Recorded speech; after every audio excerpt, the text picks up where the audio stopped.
Hello friends, S creation घेऊन आलेला आहे टेराकोटा हँडमेड क्ले ज्वेलरी। ही सर्व ज्वेलरी हँडमेड आहे। प्रॉपर असा खूप छान थ्रेड आहे।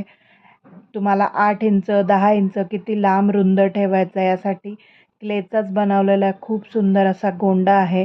प्रॉपर तसेच छान असे लटकन स्टाईल कानातले येणार आहेत, तुम्ही बघू शकता। यामध्ये गोल वेगवेगळे विविध रंग येणार आहेत। तसेच यामध्ये चौकोनी आकारातही विविध रंग येणार आहेत। यातला तुम्हाला जे आवडला त्याचा स्क्रीनशॉट नक्की शेअर करा। तसेच इन्स्टा व फेसबुकला फॉलो करा। किंमत देखील खूप वाजवी आहे। ही सर्व हँडमेड ज्वेलरी येते, खूप सुरेख अशी बनवलेली आहे। Thank you.